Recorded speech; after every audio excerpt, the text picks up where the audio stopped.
kailang tatlo na anak natin, tsaka mo naisip ang magpatuli. Para iyutin mo. Matigas. Pabayo nabubuhay kapag kumakain ng damo. Si Junjun nabubuhay kapag kinakain mo.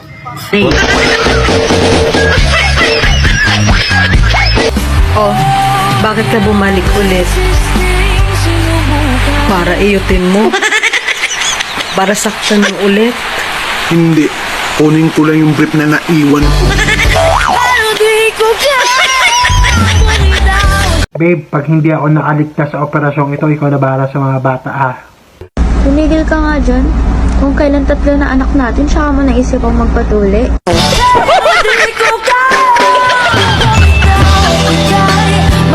Sabi nila, pag malapad daw ang noon ng babae, matambok daw yung inaharap.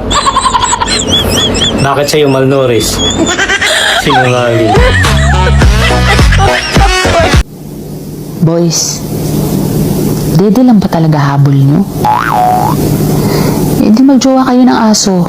Walo dede nun.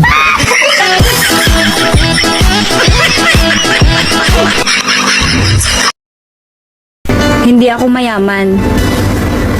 Pero hindi sa pagmamayabang.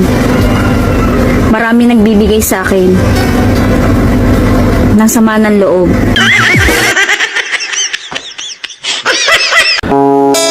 Hindi ako guwapo.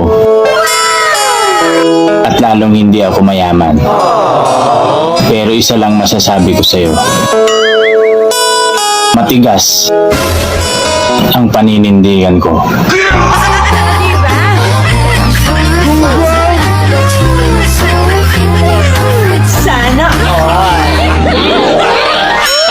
Oh, ano kung iiwan mo ko? Di umalis ka. Sasama ako. Di ko kaya na malimot ang pag-ibig mo. May puwang baka ko dyan sa puso mo. Tanggapin mo lang ako.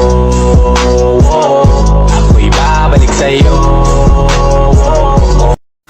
Oh, huwag kang masanay sa akin ha. Iiwan din kita. Ganon dapat? Nahihiya ka pa eh. Anong sasabihin mo kapag biglang nanlamig at nakipaghiwalay ang taong mahal mo? A. Saan ako nagkulang?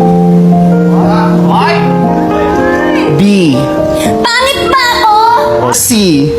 Kapalit-palit ba ako? Or letter D. I deserve an explanation. Letter E. I deserve an acceptable reason. Letter F. May iba ba? Hatid mo ko. Ha? Wala pa akong pera eh. Wala pa yung allowance ko. Ganon? Sayang, wala pa naman tao sa bahay. Aba, tignan mo nga naman sinuswerte oh. Meron palang nakaibit na pera sa bulsa ko.